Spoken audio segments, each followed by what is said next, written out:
Barakata Yahweh, Barakata Yahawashi, Bahasham, Barakah Kodash, Barakatum. First and foremost, I want to give all praises, glory, and infinite honors to Yahweh, Bahasham, Yahawashi. Double honors to the apostles and elders of Great Millstone who rule and teach well. In peace and salutations to you sincere Akim out there, pushing this word in truth and sincerity to the four corners of the globe. May you brothers endure until the end. This is the brother Ra'aya with another video, and I'm going to start it off in Ezekiel chapter 38 verse 1. And the word of Yahweh came unto me, saying, Son of man, set thy face against Gog, or Russia, because Russia is known as Gog in Ezekiel chapter 38. And besides being known as Gog in the scriptures, Russia is also known as the North Country in Jeremiah chapter 50 verse 9, and the spiritual Medes in Isaiah chapter 13 verse 17. And even though that land was originally inhabited by the Japhites, it's now inhabited by Edomites, or so-called white people, the land of Magog, the chief prince of Meshech and Tubal, and prophesy against him, and say, Thus saith the Lord Yahweh, Behold, I am against thee, O Gog, the chief prince of Meshech and Tubal, and I will turn thee back and put hooks into thy jaws. And that's the Most High putting that old Soviet Union spirit back onto these Russian Edomites. And if you've been paying attention to the news, you can clearly see that Russia is building back up its political, economic, and military ties with different nations on this planet. Russia's done deals with Somalia to open up a naval port. Russia's built back up its naval port in Syria. And Russia's been building back up its military assets in the Arctic Ocean region, which is going to play a big part in World War III. And also, Russia has been a major influence in trying to keep the Iranian nuclear deal together and keep the United States of America and Israel from going to war against Iran. And then during the Syrian civil war, Russia played a big part in helping Bashar al-Assad fight against ISIS, which was nothing more than a proxy mercenary army for the United States of America and the state of Israel. And I will bring thee forth and all thine army, horses and horsemen, all of them clothed with all sorts of armor, even a great company with bucklers and shields, all of them handling swords. And this is talking about the Most High putting a spirit on these Russians or Gogites to bring their military assets down into the Middle East during the battle in the Valley of Jehoshaphat, or the War of Armageddon in Joel chapter 3. And like I just said, Russia played a big part in helping Bashar al-Assad in the Syrian civil war, so they've already got military assets in the Middle East. Verse 5, Persia, Ethiopia, and Libya with them, all of them with shield and helmet, Gomer and all his bands, the house of Togarmah of the north quarters, and all his bands, and many people with thee. Be thou prepared, and prepare for thyself, thou and all thy company that are assembled unto thee, and be thou a guard unto them. And Russia is being a guard unto these smaller nations, especially Persia, which is the biblical name for Iran. And that's what I'll be going into in this video, with a clip from Al Jazeera English's YouTube channel titled, Russia, Iran Sign Cooperation Agreement Days after Natan's attack, Gog being a guard unto Persia. And that Natan's attack was when the state of Israel did a cyber attack against one of Iran's nuclear facilities. And like I just said, Russia's been a big part in trying to keep the United States of America and the state of Israel from going to war against Iran, which at the end of the day is going to happen. And when that happens, Russia is going to be a further guard unto Iran, backing them during that war that the United States of America and Israel are going to have against them, which is altogether going to play into the bigger battle in the Valley of Jehoshaphat.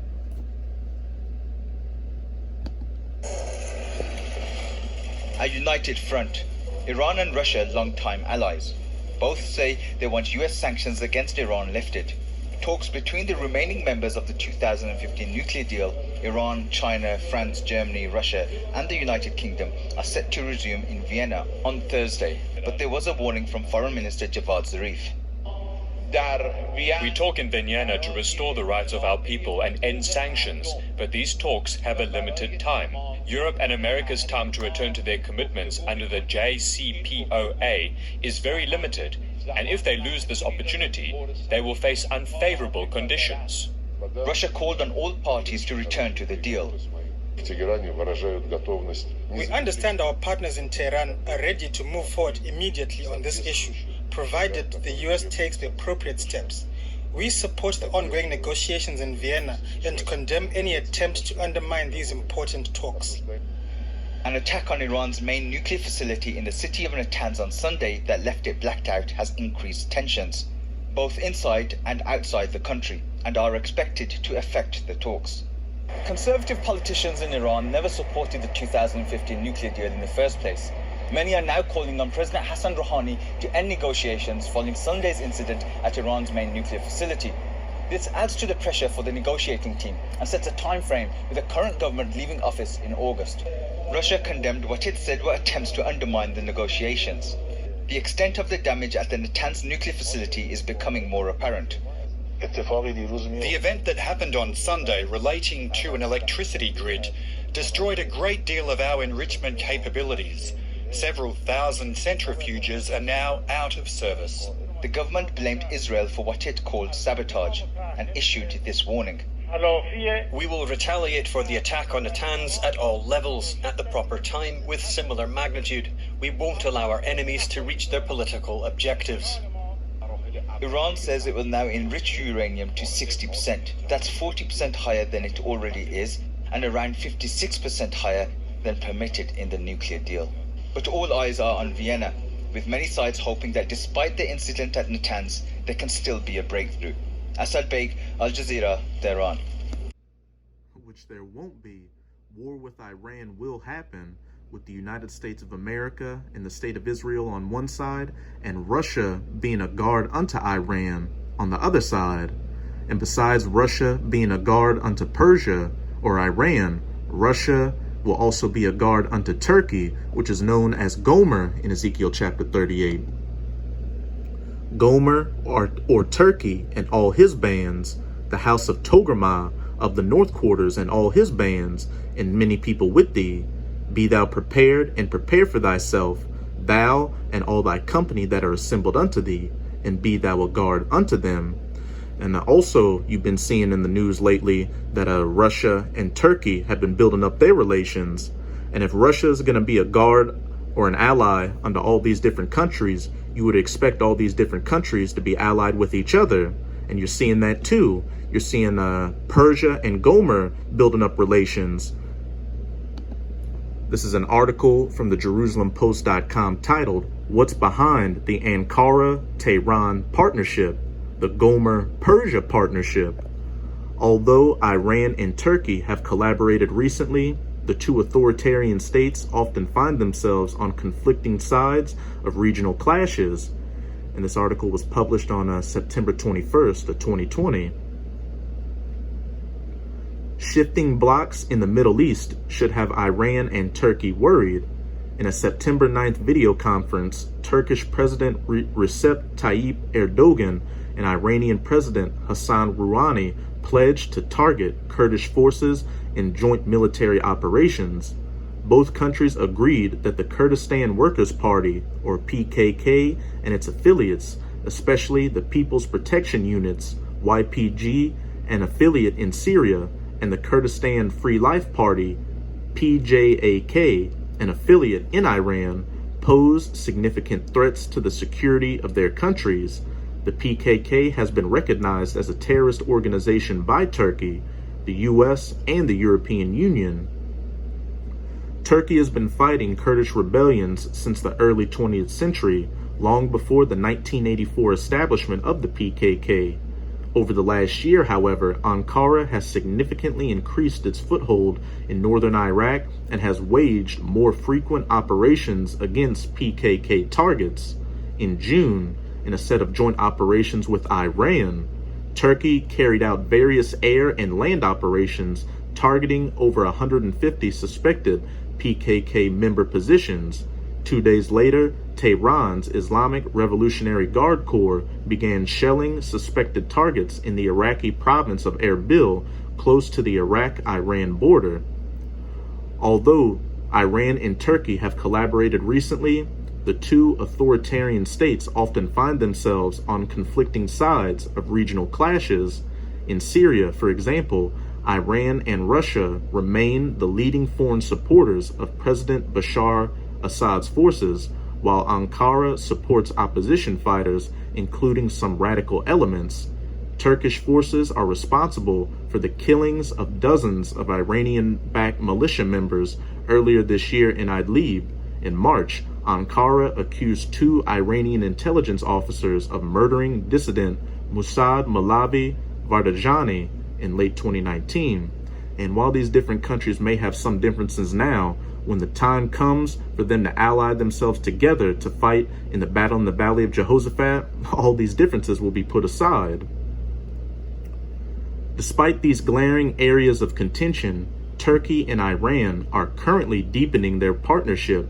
In late August, a Hamas leadership delegation met with President Erdogan in Istanbul. Hamas, a U.S.-designated terrorist organization largely founded by Iran, violently seized control of the Gaza Strip in 2007. On September 7th, the Hamas representative in Tehran, Khaled al-Qudumi, announced the need for a strengthened alliance between Turkey, Iran, and Qatar. Al-Qudumi reiterated that he hopes the 3 countries move towards more proper and strategic steps in favor of the unity of the Muslim Ummah and facing the common enemy.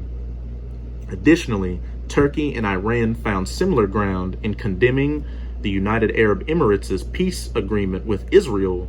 This historic accord, brokered by U.S. President Trump, would involve a normalization of relations in exchange for Israel suspending its planned extension of sovereignty over sections of Judea and Samaria. This landmark agreement marks the 3rd peace treaty between Israel and an Arab state. While many members of the international community applauded this peace deal, Iran and Turkey immediately castigated it, accusing the UAE of abandoning the Palestinians. And that's it with this article. You get the point. But hey, you're seeing biblical prophecy take place before your very eyes. Those different nations in Ezekiel chapter 38 building up their relations to eventually be allies and fight together against the United States of America, the state of Israel, and their allies during the battle in the Valley of Jehoshaphat. And now I'm going to close it out in Joel chapter 3. I'm going to start at verse 9. Proclaim ye this among the Gentiles, which is what the true men of the Lord, the prophets of the Most High, chiefly through GMS or Great Millstone, are doing, by going out onto the highways and byways to preach this word, as well as putting up video epistles like this, telling you heathen Gentiles to prepare for war with Iran, prepare for the battle in the Valley of Jehoshaphat, prepare for World War III, prepare for the War of Armageddon. Wake up the mighty men. Let all the men of war draw near. Let them come up. Hey, back in Ezekiel chapter 38, verse 4, and I will turn thee back and put hooks into thy jaws, and I will bring thee forth, and all thine army, horses and horsemen, all of them clothed with all sorts of armor, even a great company with bucklers and shields, all of them handling swords. Wake up the mighty men. Let the men of war draw near. Like I said earlier in the video, Russia's already got military assets in the Middle East due to them helping Bashar al-Assad in the Syrian civil war, and they're going to bring even more military assets down into the Middle East for the battle in the Valley of Jehoshaphat. And then you've also got the United States of America with military assets in the Middle East, in countries like Saudi Arabia, Iraq, and Syria. The stage is being set by the Most High for these heathen nations to clash. Beat your plowshares into swords and your pruning hooks into spears. Let the weak say, I am strong. Assemble yourselves and come, all ye heathen. Gog or Russia, Persia or Iran, Gomer or Turkey, the United States of America, the state of Israel, Saudi Arabia, China, Britain, France, Germany, these other NATO nations, etc., etc., and gather yourselves together round about. Thither cause thy mighty ones to come down, O Yahweh, and the mighty ones are the death angels of the Most High, holding back this destruction, waiting to get the go-ahead from the Most High to release it, which is mainly going to happen after the mark of the beast, or the microchip implant, is mandatorily implemented. Let the heathen be wakened and come up to the valley of Jehoshaphat, which is Yahweh Shaphat in the Hebrew, which means Yahweh's judgment. For there will I sit to judge all the heathen round about. And the reason these different heathen nations are going to get gathered down into the Middle East for the battle in the valley of Jehoshaphat is because they're going to be judged by Yahweh Bahashem Yahushai for afflicting the apple of his eye, the children of Israel, who are the so-called Negroes, Latinos, and Native Americans, which you can read about in the first couple of verses of this chapter. And the main culprit that has afflicted the children of Israel are you Edomites. Put ye in the sickle, for the harvest is ripe. Come get you down, for the press is full. The fats overflow, for their wickedness is great. Multitudes, multitudes in the valley of decision, for the day of Yahweh is near in the valley of decision. And if you have that spiritual eye salve and understand prophecy, you know that the day of Yahweh is very near in the valley of decision. So that's it with this video. And with this video, I hope you sincere Akim were edified. Just keep strong and keep pushing this word. We're almost out of this final wicked captivity of the heathen nations, chiefly of the Edomites. And as always, I'm going to say Abad Babal, Kwam Yasharala, and until next time, Shalom.